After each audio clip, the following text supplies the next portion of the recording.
Dzień dobry Państwu, z tej strony Rio i witam wszystkich fanów symulatorów kolejowych w grze Train Sim World 5. Dzisiejsza bohaterka to Magdalena. Lokomotywa Vectron Bauer jest 193 w malowaniu Cargo Unit. Na haku mamy podpięte wagony z nowiutkimi samochodami, które zmierzają do Polski. My jedziemy dzisiaj ze stacji Riza i zatrzymujemy się na bocznicy towarowej w Dreźnie. Zacznijmy przygotowywać maszynę do jazdy i zobaczymy, jak nam pójdzie.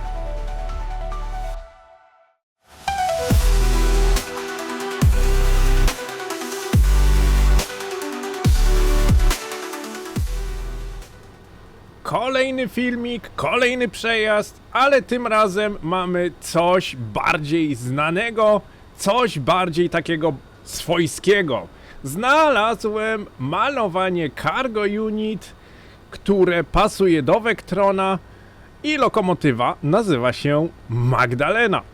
Bardzo ładne malowanie, można je za darmo pobrać w Creator Club i ściągnąć, żeby się Vectronem pobawić. Wejdźmy jednak na pokład i zacznijmy przygotowywać lokomotywę do jazdy. Kluczyk, aktywujemy kabinę, nastawnik kierunku jazdy do przodu, aktywacja hamulca zespolonego. Musimy teraz wstać. Włączamy LZB, włączamy PZB. Tak jest, Zugbeeinflussung już jest aktywny, rozkład jazdy można zgasić. Od razu widać, jaki to jest rodzaj Vectrona, tylko lokomotywa Railpoola ma wyświetlacz tutaj po prawej stronie, więc już wiecie, do jakiej lokomotywy można ściągnąć to malowanie. Okej, tutaj mi się coś przestawiło. Miałem zadaną moc, ale nic nie szkodzi. PZB mam włączone. Na 70 ustawione, bardzo dobrze. Pociąg towarowy inaczej nie może być skonfigurowany. Bynajmniej ten lekki pociąg towarowy, bo te cięższe pociągi towarowe oczywiście jeżdżą w ustawieniach PZB 55. W tym momencie ustawiamy tempomat na 40 km na godzinę. Włączmy sobie tutaj wyświetlacz. 40 km na godzinę i uwaga, kombinacją klawiszy Ctrl i F potwierdzamy prędkość. Ostatnio rozgryzałem, jak to tutaj działa, żeby niekoniecznie trzeba było się tutaj cały czas odwracać i potwierdzać prędkość na tempomacie. Dzisiaj się pobawimy tempomatem faktycznie z kombinacją klawiszy Ctrl i F. Dzięki czemu nie będziemy musieli się tutaj tak często odchylać. Dobra. Hamulec już pomału możemy luzować. Wyjazd mamy podany z prędkością 40 km na godzinę. Zielone i pomarańczowe światło nam o tym mówi. O, patrzcie, jeszcze jeden Cargo Unit podjechał. O kurczę. Co to się dzisiaj dzieje? Jeszcze jeden Vectron. Jeszcze jedna Magdalena podjechała. Oczywiście malowanie jest to samo, ale uważam świetnie, że przypadkiem przyjechały dwie lokomotywy z tej samej firmy. Jedna ciągnie nowiutkie samochody, a druga ciągnie wagony z węglem. Albo z jakąś, nie wiem, ruda żelaza, może jakieś kamienie, piasek albo coś. W każdym bądź razie skład z węglarkami. Okej. Zadajemy moc i pomału możemy ruszać w drogę.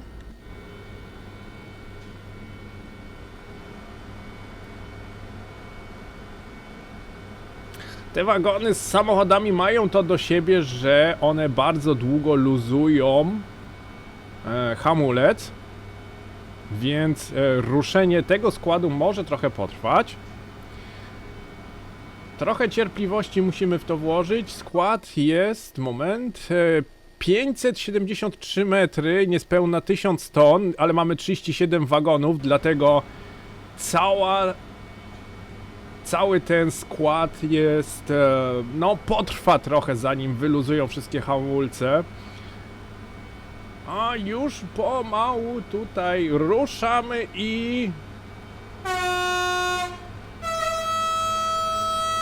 jedziemy. Ha, 2 lokomotywy Cargo Unit. Ja widzę, że Cargo Unit w Niemczech jest naprawdę częstym gościem. Świetne. Podoba mi się to. Jeszcze czegoś takiego nie miałem, nawet na moim prywatnym zapisie gry. Także jedziemy, wyjeżdżamy z bocznicy towarowej Riza i jedziemy w kierunku Drezna. Już dawno tej linii kolejowej nie jeździłem, już dawno tej linii kolejowej nie oglądałem, więc postanowiłem dzisiejszy taki przejazd po prostu wykonać w tym właśnie miejscu. Linia kolejowa bardzo fajna, moja jedna z moich ulubionych linii kolejowych. Bardzo lubiłem tutaj na niej jeździć, szczególnie, że tutaj mamy praktycznie wszystko, co potrzeba do porządnego symulatora kolejowego. Mamy tutaj pociągi regionalne, mamy tutaj... A, nie włączyłem tempomatu. Moment, błąd zrobiłem. Włączamy tempomat z ruchu, czyli ustawiamy tempomat na maksa. Przepustnica jest wyłączona. Tempomat. Teraz ustawiamy na 40, tak jak powinno być. I Ctrl F. Teraz mamy. Dobra. Zapomniałem włączyć tempomatu. Ostatnio powiem, że nie gram często w symulatory kolejowe. Z bardzo różnych powodów.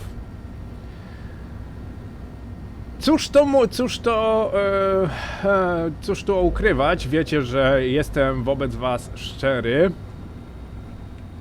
Train Simulator Classic nawala mi potężnie ostatnio.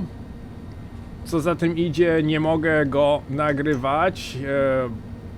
A jeżeli go nie mogę nagrywać, to też nie bardzo mnie rajcuje granie w niego. Co do Train Sim World, no to od kiedy dowiedziałem się, że ma wyjść 6. odsłona tej samej gry, no to powiem wam szczerze, że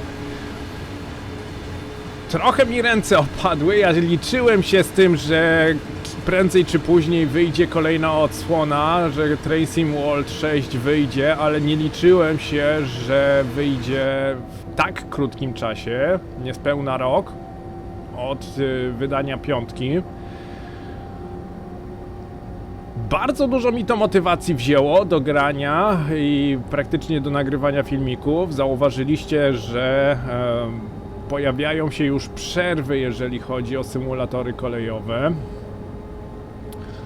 No ale jest to właśnie spowodowane tym, że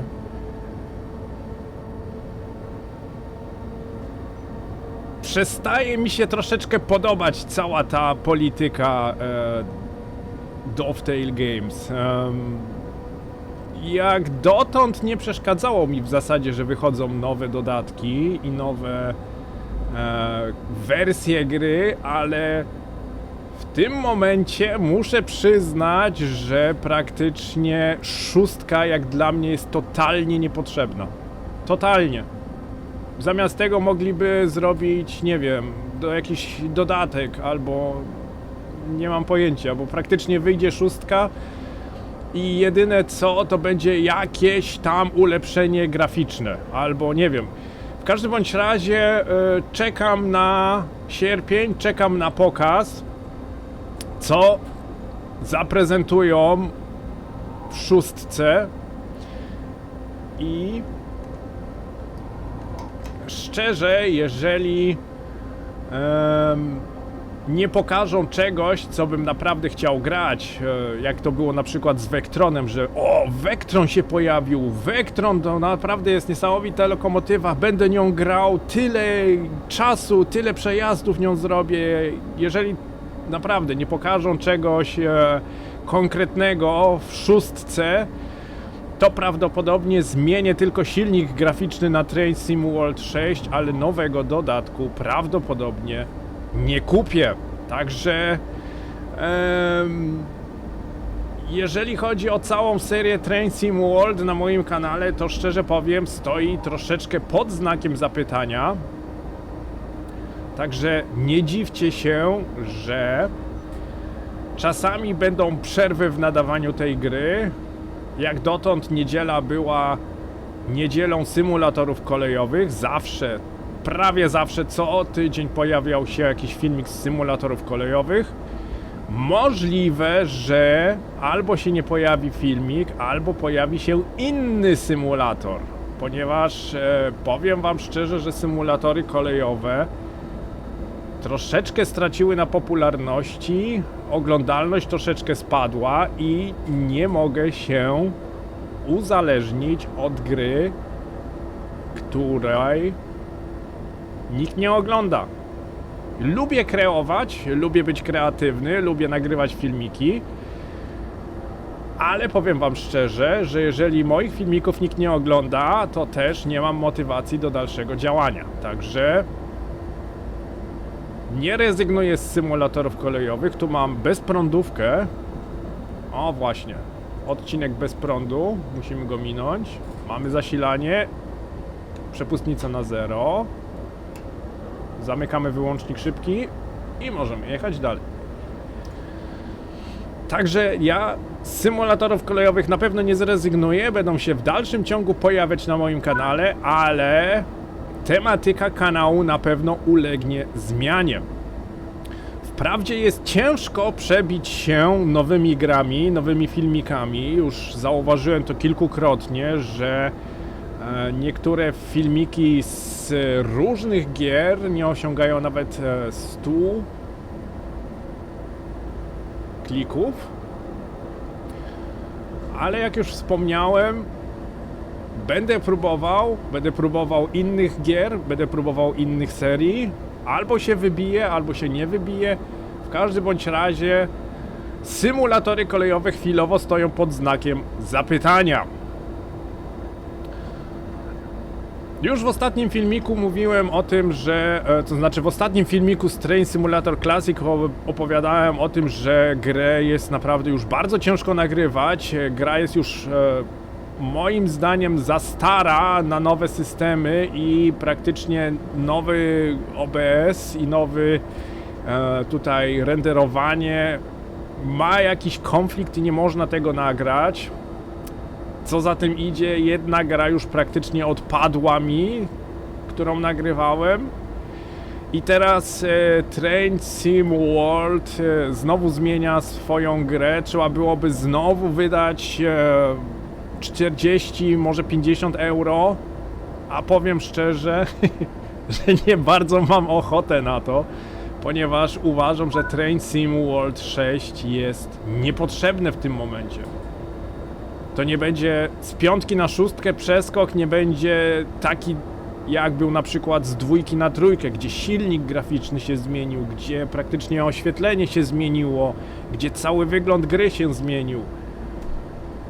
Już przeskok z 4 na 5 był dość głupi, bo jedyne co poprawili, to poprawili renderowanie cieni wzdłuż torowiska i to było jedyny taki upgrade graficzny, jaki tylko wszedł. No ale polityka cenowa już mnie naprawdę rozbraja.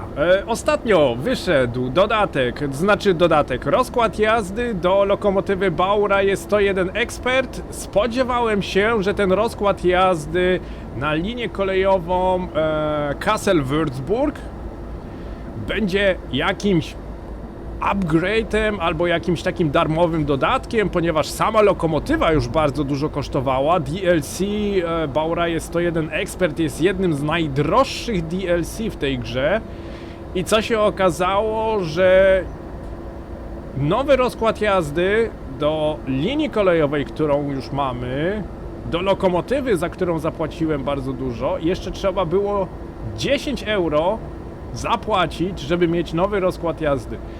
Za 50 megabajtów musiałem 10 euro zapłacić tylko po to, żeby sobie 101 pojeździć w rozkładzie jazdy po linii Kassel-Würzburg. Kolejna rzecz, która po prostu nie spodobała mi się i kolejna rzecz, która wpływa negatywnie na moją opinię o tej grze. Po prostu ta gra ostatnio bardzo dużo traci u mnie. Ale tak to już bywa. Ja rozumiem, że oni też się muszą utrzymać, że mają rachunki do zapłacenia, że mają personel do zapłacenia. Poczekamy do sierpnia. Jeżeli zaprezentują coś, co uznam za wow, tego bym chciał w symulatorze kolejowym, tym bym na 100% pojeździł i tym na pewno będę miał bardzo dużo zabawy, to kupię dodatki, kupię całą grę i wam będę pokazywał. A jeżeli pokażą sam badziew w sierpniu, końcem sierpnia, to zmienię silnik graficzny na Train Sim World 6, bo ta zmiana silnika graficznego będzie darmowa. A na dodatki z Train Sim World 6 poczekam na promocję, bo już naprawdę nie zamierzam wydawać tylu pieniędzy na tą grę. To już jest mi trochę za dużo. Nawet dla mnie, gdzie ja naprawdę nie narzekam na zarobki i nie narzekam na wydawanie pieniędzy na gry komputerowe, ale już nawet dla mnie jest za dużo do wydawania. Także nie zdziwcie się, jeżeli jeżeli w niedzielę pojawią się inne symulatory kolejowe, może jakiś inny filmik z jakiejś innej serii. Nie miejcie mi tego za złe, ale muszę po prostu troszeczkę przesiąść się na inne gry i na inną tematykę.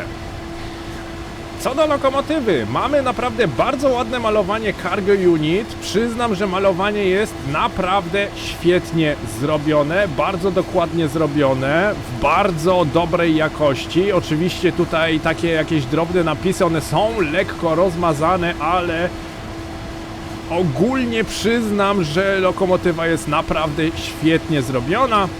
Maksymalna prędkość 200 km na godzinę. Kraj pochodzenia Polska. Tutaj ma jeszcze dopuszczana jest w Niemczech, Austrii, Rumunia, tutaj widzę Czechy, Węgry. Także malowanie jest naprawdę bardzo fajnie zrobione.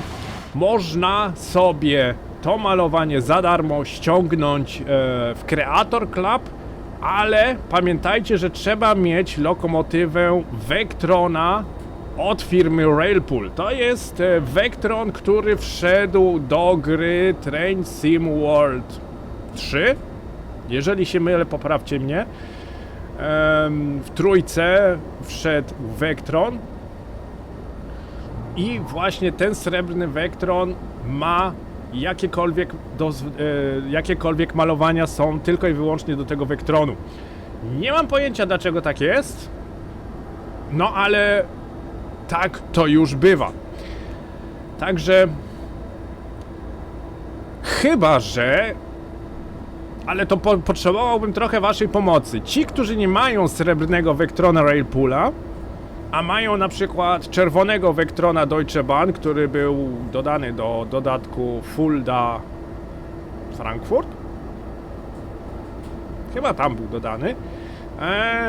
Niech ściągnie Railpoola, nie Railpoola, niech ściągnie Cargo Unit i zobaczy, czy może to zainstalować, czy będzie to działać, bo możliwe, że mi automatycznie ładuje na lokomotywę Railpoola, ale zasadniczo mogłoby to też działać z innymi malowaniami. Jeżeli ktoś to wypróbuje, niech mi napisze w komentarzu, żebym po prostu wiedział na przyszłość.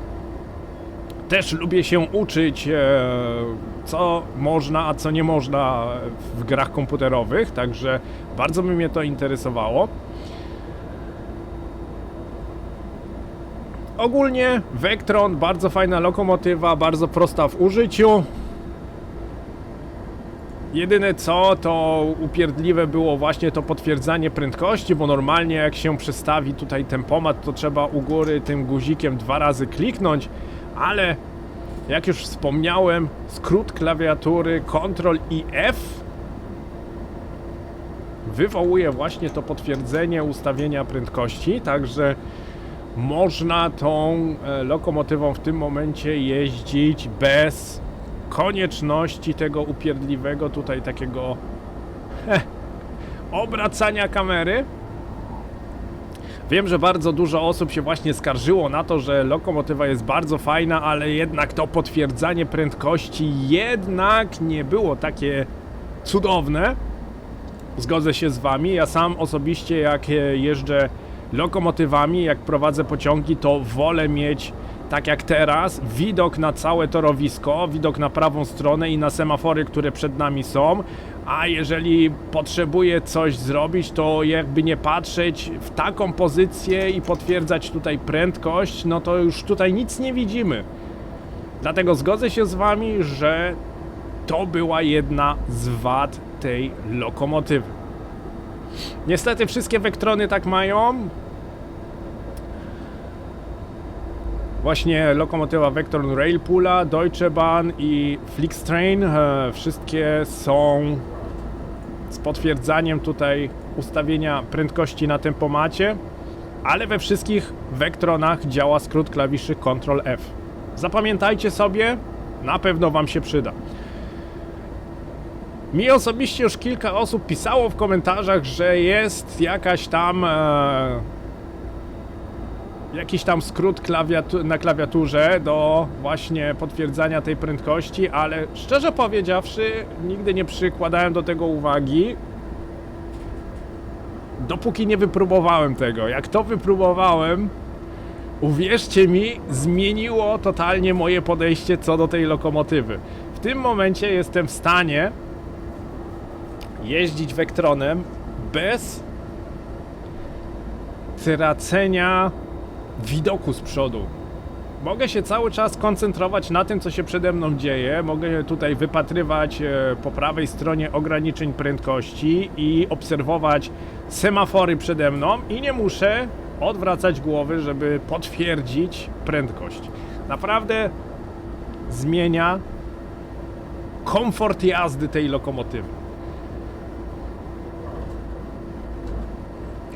Widać, że dawno nie grałem tej linii kolejowej. Te mikroprzycięcia, co do tych przycięć, oglądałem kilka filmików na YouTubie i okazuje się, że te przycięcia to po prostu shader ładuje swoje tekstury tutaj. Jedna osoba nawet mówiła o tym, że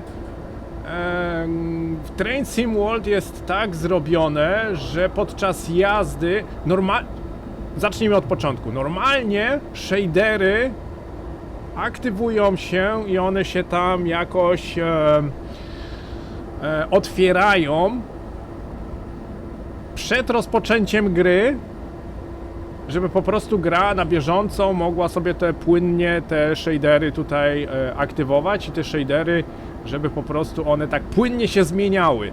Train Sim World ma to do siebie, że te shadery ładują się i aktywują podczas jazdy i stąd właśnie pojawiają się te mikroprzycięcia. Im wolniejszy dysk twardy, im wolniejsza pamięć podręczna RAM, tym dłuższe są te lagi, te mikroprzycięcia. Dlatego jeżeli chcemy w razie czego dość płynnie grać w tą grę, to ta gra musi być naprawdę zainstalowana na dysku twardym SSD, nie na mechanicznym dysku twardym, ponieważ mechaniczny dysk twardy jest o wiele wolniejszy, jeżeli chodzi o transfer danych. I do tego pamięć podręczna musi być też w miarę szybka, żeby po prostu otworzyć shader i wymazać ten stary shader, dane z tego shadera. Zobaczymy, czy ogarną to w szóstce. Obawiam się, że raczej nie. Jest to problem bardziej silnika graficznego i tego, jak ta gra jest zrobiona. No ale damy się zaskoczyć. Także historia tych mikroprzycięć staje się coraz bardziej logiczna i coraz bardziej wiem, na jakich zasadach to działa. Już sam osobiście zauważyłem, że jak na przykład kupię dodatek, kupię nową linię kolejową i jadę pierwszy raz tą linię kolejową, to mam przycięcie za przycięciem. Praktycznie za każdym razem, kiedy ta linia kolejowa w pamięci RAM jakby się otwierała i jakby po prostu sobie ta gra ściągała dane do shadera, za każdym razem jest przycięcie. Za każdym razem linia kolejowa musi się praktycznie otworzyć, żeby po prostu potem płynniej jeździć. Z tego właśnie powodu też, jeżeli nagrywam jakąś nową linię kolejową, to najprawdopodobniej, nie zawsze, już miałem przypadki, gdzie praktycznie kupiłem linię kolejową, przejechałem raz i od razu, przepraszam, chciałem od niej nagrać filmik, ale zazwyczaj przed nagrywaniem tematyki nowej linii kolejowej jeżdżę linię kolejową w tą i z powrotem naprawdę kilka razy, żeby po prostu wszystkie shadery do pamięci czy tam do tempa się otworzyły. No jestem ciekawy, co oni w szóstce zrobią. Naprawdę zobaczymy. Ale powiem wam, że jeszcze nigdy nie byłem tak przeciwny temu, co oni robią, jak w tym momencie. Gram w Train Sim World od samego początku, od kiedy ta gra tylko się pojawiła na rynku. Od samego początku gram w ten symulator kolejowy i od samego początku nie przeszkadzało mi, że coś tam nowego wypuszczają, ale w tym momencie to naprawdę przeginają trochę.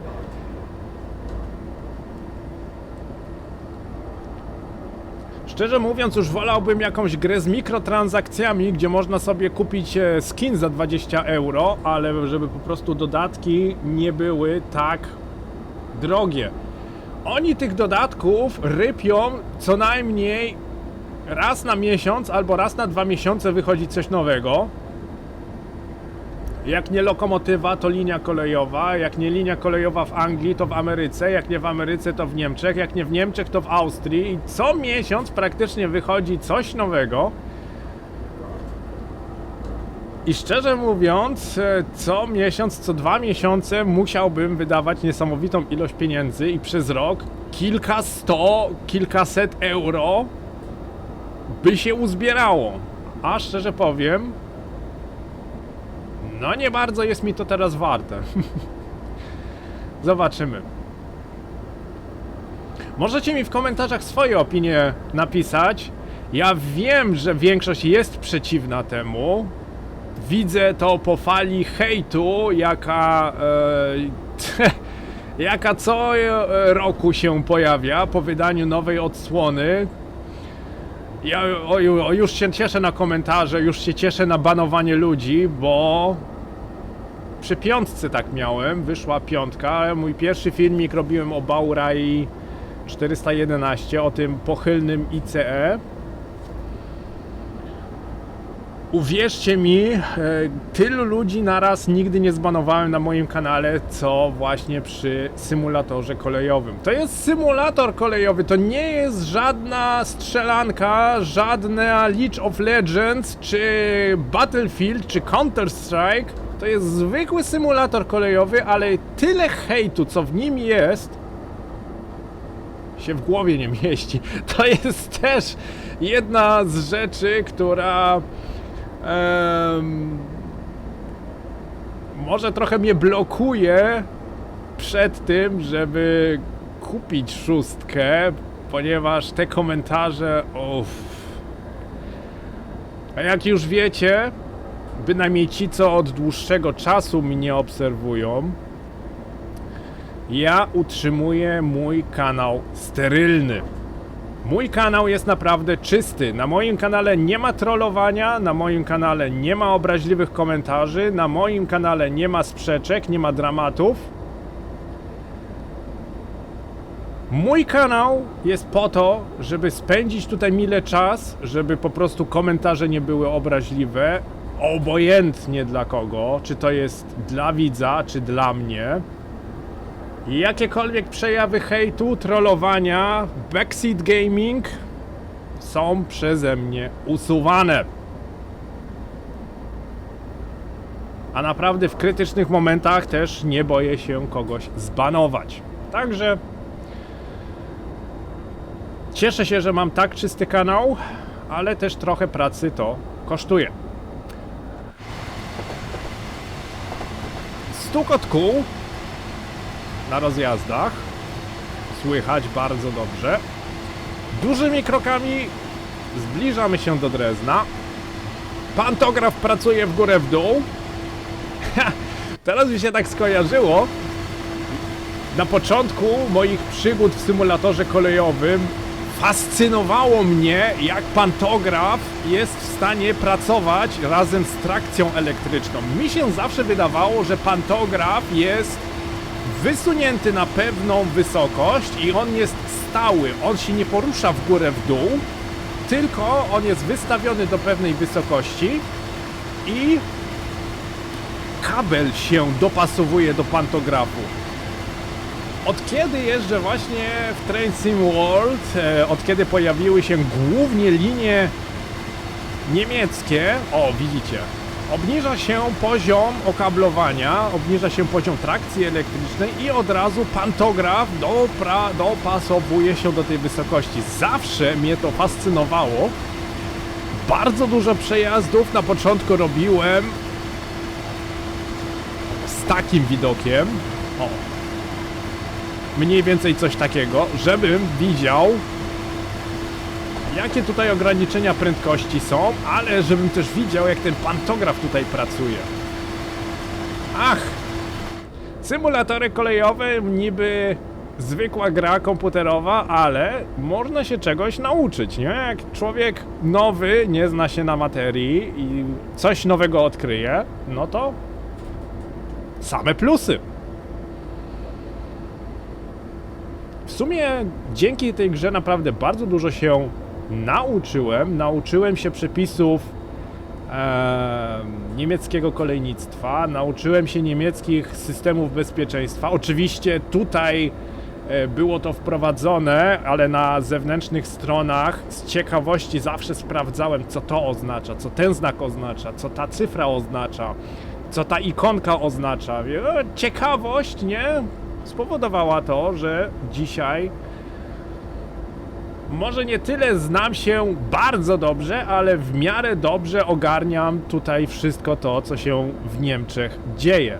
Może się, w zasadzie mogę powiedzieć, że się lekko wyspecjalizowałem właśnie na niemieckich liniach kolejowych.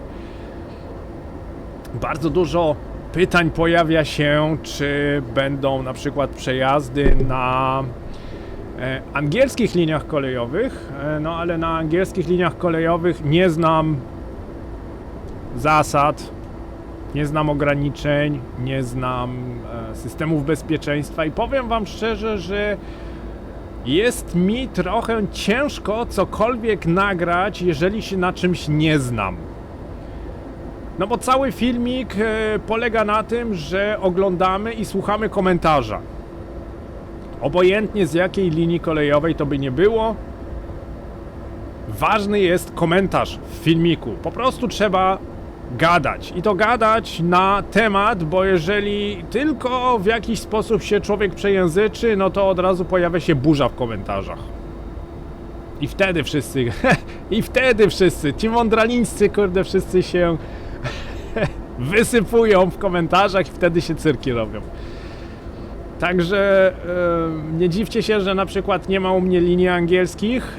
Sam osobiście nie jestem fanem linii angielskich, już bardziej amerykańskie linie kolejowe mi pasują. Uwielbiam amerykańskie pociągi spalinowe, olbrzymie lokomotywy z nieskończoną długością pociągów towarowych. Albo ostatnio też tutaj grałem Antelope Valley z pociągiem pasażerskim, też super maszyna, nie pamiętam nawet oznaczeń tej maszyny, ale Prawdopodobnie będziecie wiedzieć, jaka tam lokomotywa pasażerska sobie jeździ. Super maszyna, świetnie się prowadzi. Także angielskich linii kolejowych nie będzie u mnie. Prawdopodobnie, chyba że się coś naprawdę zmieni, ale wątpię. Angielskie linie, amerykańskie linie kolejowe jak najbardziej. Ale to też długa, długa przyszłość. Zobaczymy, co szóstka zaprezentuje. A jak nie, no to zmienię silnik graficzny na szóstkę i będę po prostu jeździł to, co mam. Te linie kolejowe, które mam, te scenariusze, które mam. Może z Ameryki trochę więcej filmików porobię. No, tematykę bym jeszcze znalazł. Ale powiem, że dzisiejszy temat, nie? Train Sim World 6. Powiem szczerze, że nie jestem gotowy, żeby zapłacić za tą grę jeszcze raz tyle samo kasy, co w zeszłym roku. O! 185 MRCE z bardzo długim pociągiem towarowym.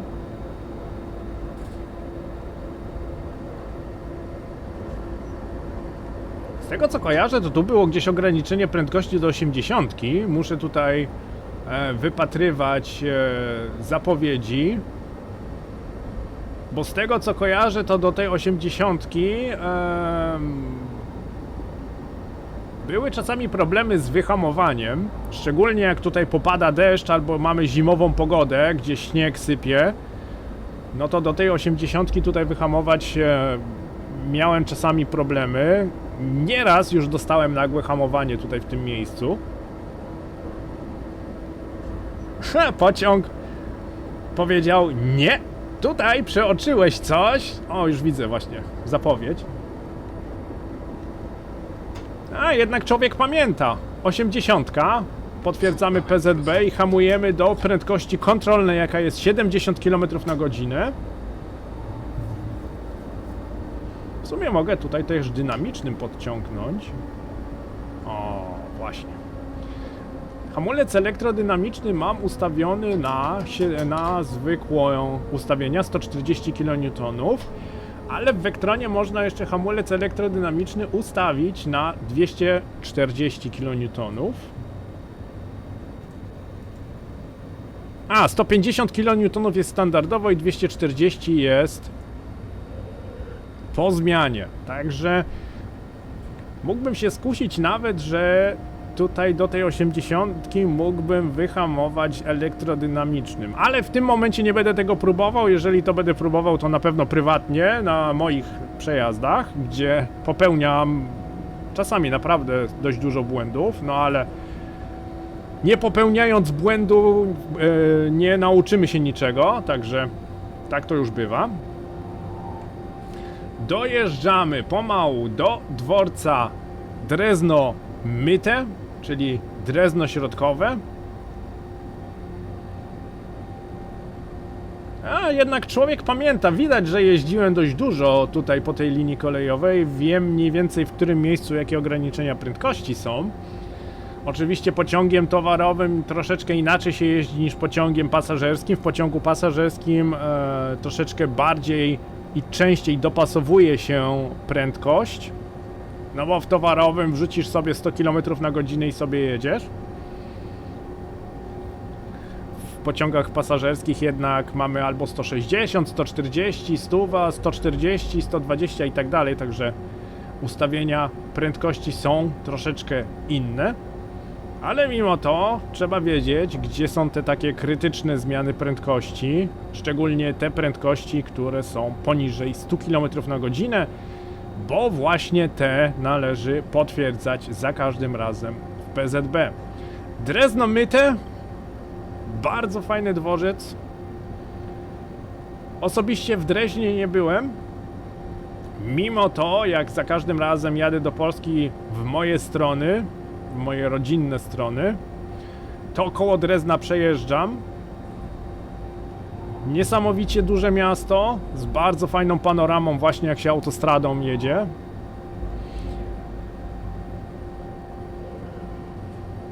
z bardzo świetną, bardzo fajną infrastrukturą kolejową w sumie. Infrastruktura kolejowa w Dreźnie jest naprawdę bardzo duża. Sporo fabryk tutaj było, sporo takich dużych zakładów. Najbardziej charakterystycznym budynkiem jest właśnie ten budynek tutaj z tą taką metalową kopułą. Jest to, słuchajcie, fabryka papierosów. Cygarety się tutaj produkuje. Jakiej marki niestety nie wiem, ale tu właśnie w tym budynku produkowało się papierosy. Szlugi się produkowało. Dobra, co my tu mamy? Jedź na tor 5, tutaj przed nami.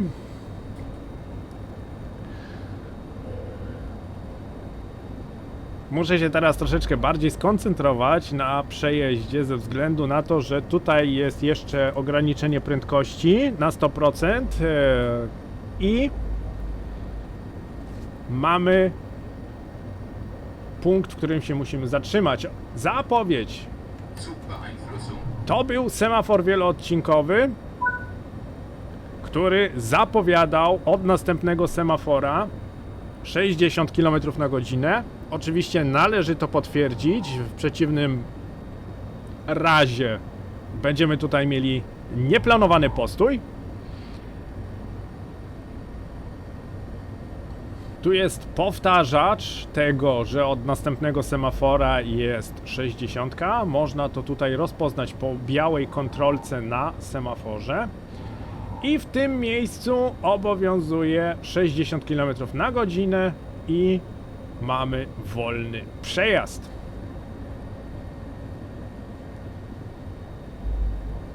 O, jaki ruch tutaj na dworcu. 2 pociągi piętrowe. W jednym nawet podmienili wagon sterowniczy z pociągu Intercity. A chyba im zwykłych wagonów już brakło, skoro wzięli wagon z Intercity w białych malowaniach z bardzo charakterystycznym czerwonym paskiem. Jak oni to nazywają, ten czerwony pasek to jest właśnie wizytówka pociągów Intercity w Niemczech. Dobra, przed nami semafor świecący się na pomarańczowo, oznacza to, że kolejny semafor jest na stój. To jest również, żeby źle nie powiedzieć, tak jest, był to semafor wieloodcinkowy, co oznacza, pokazuje, co za tym semaforem jest, co obowiązuje za tym semaforem i co wyświetla kolejny semafor. Pomału zbliżamy się do końca naszej podróży. Dziękuję serdecznie wszystkim za to, że byliście. Dziękuję serdecznie za to, że wysłuchaliście mojej opinii na temat tej gry.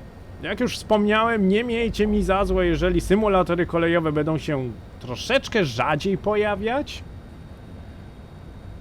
Ale z tematyki na pewno nie zrezygnuję. Jakby nie patrzeć, symulatory kolejowe są w dalszym ciągu jednym z moich ulubionych tematów. Nie tylko jeżeli chodzi o YouTube'a, ale również prywatnie. Ja się z wami dzisiaj pomału żegnam. Dziękuję serdecznie za uwagę, dziękuję serdecznie za wspólnie spędzony czas. Jeżeli wam się Magdalena dzisiaj spodobała, zostawcie lajka i zasubskrybujcie kanał. My tutaj pomału dojeżdżamy do naszego punktu zatrzymania. Ten punkt zatrzymania tutaj w Dreźnie też jest tak dość głupio zrobiony, ponieważ trzeba na niego najechać. Najlepiej kawałek jeszcze za niego, także troszeczkę tutaj trzeba się skoncentrować. Dworzec główny w Dreźnie. Dworzec główny, taka ciekawostka, ucierpiał w roku 2002 w bardzo dużej powodzi. O, 187. Też nie jechałem tą nieudaną lokomotywą. Dworzec główny został bardzo mocno uszkodzony, cała infrastruktura została zniszczona podczas powodzi w 2002 roku, jaka nawiedziła Drezno. Uwierzcie mi, przez cały dworzec kolejowy tak płynęło po kolana, jak nie po biodra, szlam taka naprawdę sama szlamowa taka woda i wszystko było zniszczone na tym dworcu. Torowiska były podmyte, perony były zniszczone, całe sklepy były wypłukane. Masakra. Ale dworzec został odbudowany, dworzec został wyremontowany i ma się dzisiaj świetnie. Bo widzimy tutaj, 101 sobie wjeżdża z pociągiem Intercity. O, to jest nawet 101 ekspert, bo ma wagon sterowniczy z tyłu. O, świetnie, świetnie. My się tutaj jednak zatrzymujemy. Już pomału wdrążam hamowanie. Magnes 500 Hz się zaświecił, co oznacza, że szybciej niż 25 km nie wolno mi jechać. My tutaj przekażemy cały skład innemu maszyniście, który po prostu zawiezie wszystkie samochody do odbiorców w Polsce. No dawaj.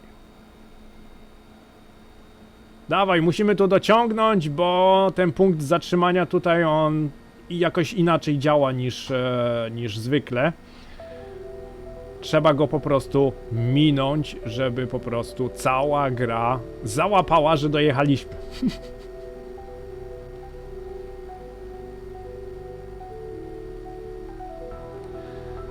No dobra. Ja się tutaj z wami żegnam, hamujemy tutaj. Dziękuję serdecznie za uwagę. Widzimy się w kolejnym odcinku.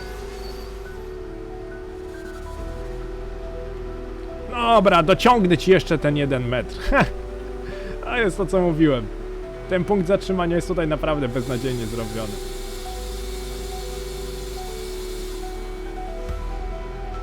No, dawaj, dawaj, dawaj, dawaj, dawaj, dawaj, dawaj. Dobra. Ja się z wami żegnam. Do zobaczenia w kolejnym odcinku. Trzymajcie się ciepło. Cześć.